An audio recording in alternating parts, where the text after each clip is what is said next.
আজকে হলিডে, তাই ঘুম থেকে একটু দেরি করেই উঠলাম। সকাল 9টা বাজে উঠেই হাত মুখ ধুয়ে তাড়াতাড়ি চুলার কাছে চলে আসছি। রুটি ভাজলাম, রুটি ভাজার পরে নাস্তা খেলাম। নাস্তার মেনুতে আমার ছিল চা, তারপর হচ্ছে রসমালাই, ডিম। তো তাড়াতাড়ি খাওয়া দাওয়া শেষ করলাম, যেহেতু আমাকে রান্না করতে হবে। আর শুক্রবার দিন আমার অনেক কাজ থাকে। 11টার মধ্যে নাস্তা খাওয়া শেষ করে রান্না বসাইতে চলে গেলাম। এদিকে আমি হচ্ছে 2 চুলায় 2টা রান্না করব, গরুর মাংস আর হচ্ছে মুরগির মাংস। আর হচ্ছে আমি পোলাও রান্না করব, কারণ শুক্রবার হচ্ছে আমাদের জন্য স্পেশাল ডে। যে শুক্রবার মানেই চাকরিজীবীদের জন্য খুবই স্পেশাল ডে। আর শুক্রবার মানেই হচ্ছে আমি ভালো কিছু রান্না করব।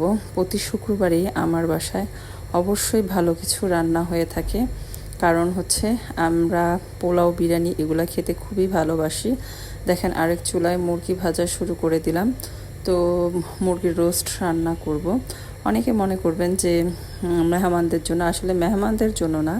আমি শুক্রবার হলেই ভালো কিছু রান্না করার চেষ্টা করি। প্রতি সপ্তাহে ভালো কিছু থাকে, কিন্তু শুক্রবার হচ্ছে আমার জন্য খুব ভালো একটা দিন, যেহেতু পরিবারের সবাই বাসায় থাকে।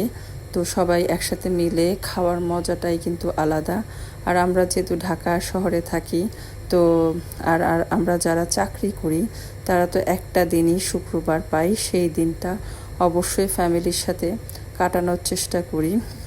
তো শুক্রবারে আমার অনেক কাজ থাকে, সারাদিন আমি অনেক কাজে ব্যস্ত থাকি। একটু দেরি করে যেহেতু ঘুম থেকে উঠি, তারপর হচ্ছে সারা দিনই মনে হয় আমার রান্না করতে হয়, কারণ পুরা সপ্তাহের কাজ আমার শুক্রবার দিন গুছিয়ে নিতে হয়। এদিকে আমার রোস্ট রান্না করা কিন্তু হয়ে গেছে। নামানোর আগে আমি একটু ঘি আর হচ্ছে বেরেস্তা দিয়ে দিলাম। তো যাই হোক, যেটা বলতেছিলাম, তো শুক্রবার দিন হচ্ছে আমি পুরো সপ্তাহের কাজ গুছিয়ে রাখি, মাছ বাজার থেকে শুরু করে সব কিছু। আরেক চুলায় আমি হচ্ছে পোলাও বসিয়ে দিলাম। পোলাও রান্নাটাও আমার প্রায় শেষের দিকে। তো পরিবার নিয়ে খাওয়ার মজাটাই কিন্তু আলাদা। তো দেখেন, আমার রান্না কিন্তু কমপ্লিট।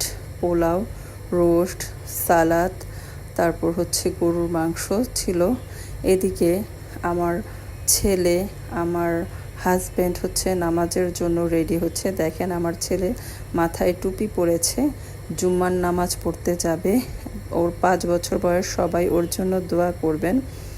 ওরা নামাজ পড়ে আসলো, আসার পরে এখন আমরা সবাই মিলে একসাথে খাবো। তো যদি আমার ভিডিওটা আপনাদের একটু ভালো লেগে থাকে